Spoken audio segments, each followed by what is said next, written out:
Hello guys, good morning uli dyan at good evening dito. Eto, pag-usapan naman natin ang aming napag-usapan ng ating puting kabayo. Aba. Meron palang tinatawag ng Operations Anti-Claire. Operations Anti-Claire, itong mga didilis at itong mga makasayad black at ang may sayad siblings.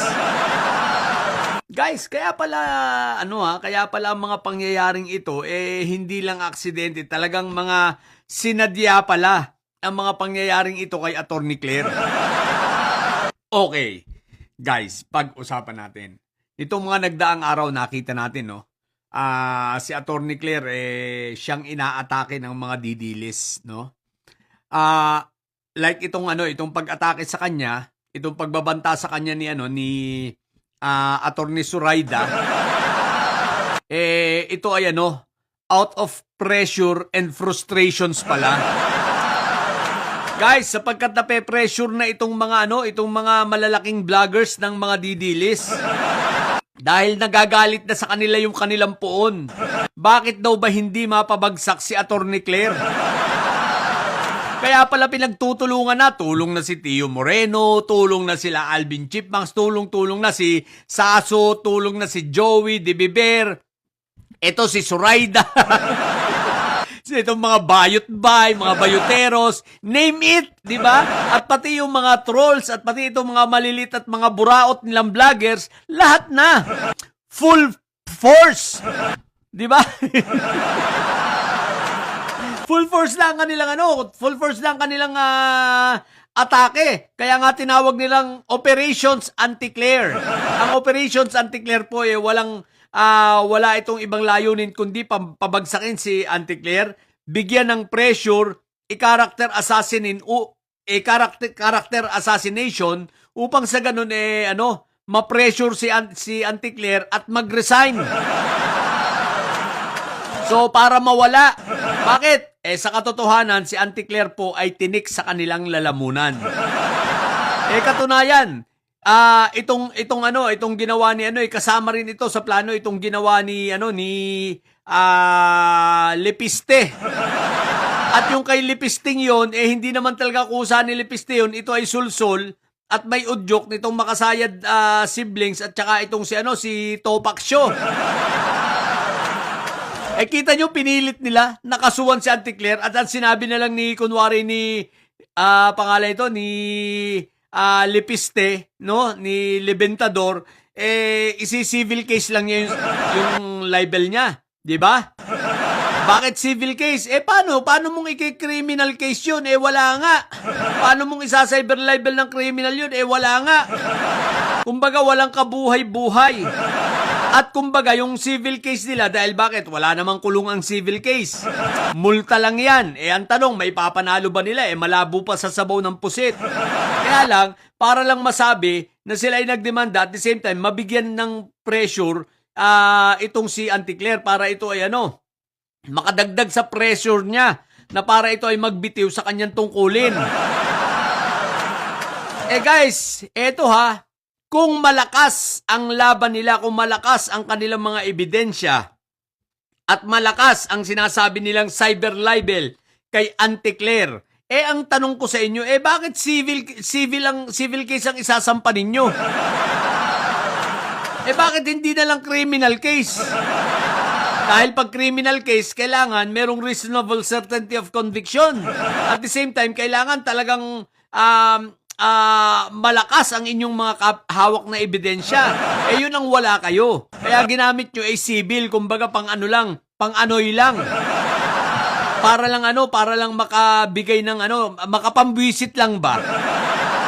O di ba ganun lang yan So kaya civil lang ang isinampa ninyo dahil kung malakas talaga yan, sinasabi ninyo na kayo may ebidensya ay tigil-tigil. Tumigil-tigil ka, wag kang bobo, wag kang ob-ob. Anong pangalan nito? Lepiste. Di sana criminal case nang isinampa ninyo. Bakit ka civil? Kasi nga, mahina ang inyong ebidensya. At yan, mga pinaggagawa ninyo ay part ng master plan ninyo. Orchestrated ang lahat para si Anti-Claire ay pabagsakin ninyo. Ito ang magiging problema ninyo. Mukhang mukhang mali ang inyong ano. Sa bagay, kaya nyo nga pala ginagawa yan dahil alam nyo na si Auntie Claire ay mahirap pabagsakin. At maprinsipyong tao. Hindi nyo kakayanin, kahit bayaran nyo yan, hindi niyan tatanggapin. Kahit alokin nyo yan, alam nyo na hindi niya tatanggapin yon. Ang problema nyo, ang tanong ko, nape-pressure ba? Mukha bang may pressure sa inyo si Auntie Claire? Parang wala lang, pinagtatawanan lang kayo. Diyan sa isinampan yung kaso, nung sabi lang niya, di ako haharap yan. Sarili ko ang pag-aabogaduhan ko ang sarili ko. Ibig sabihin, walang ka-pressure-pressure. No? Tinig sa inyong lalamunan si Auntie Claire. Bakit? Dahil talagang ginigiba niya itong sila Sayad. Dahil totoo naman ang mga sinasabi ni Auntie Claire eh. Nagbe-base lang siya sa mga facts, nagbe-base lang siya sa mga report, no? Mga reliable reporting from reliable media networks. Galing sa mga kagaya kay Ombudsman Remulla, nung sinabi ni Ombudsman Remulla na ibinenta nitong si Lepiste ang franchise. So doon yung pinagkukunan niya. Kaya kayo ay pikon na pikon. Tapos lahat ng sinasabi ni Auntie Claire patungkol sa inyong poon na may Sayad, na si Inday Sayad, tsaka sa inyong poon na si Fentaboy na nasa ICC, pawang katotohanan naman.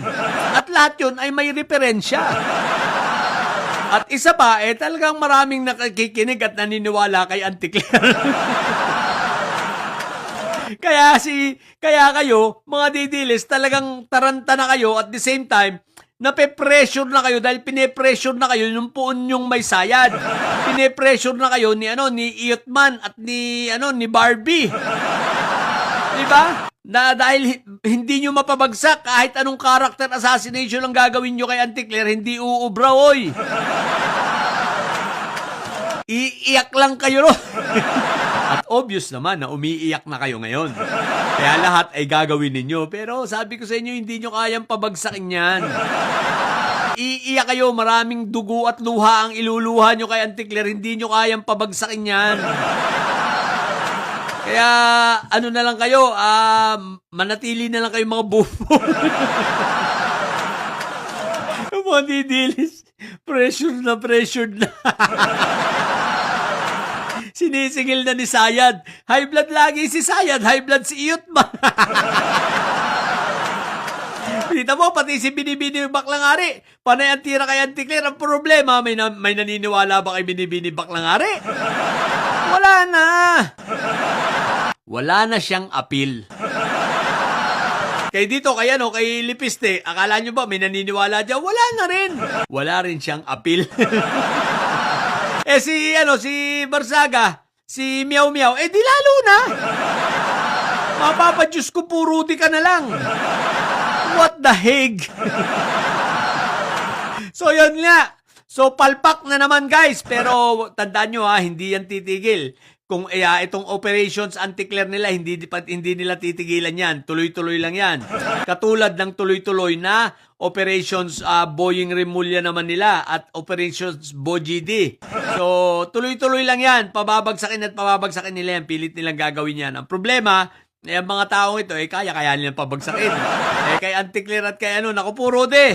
Kay Boying Remulla, iiyak kayo ng dugo talaga dyan. Lumuluha na kayo ng dugo at bato. Nandyan pa rin yan. Diba?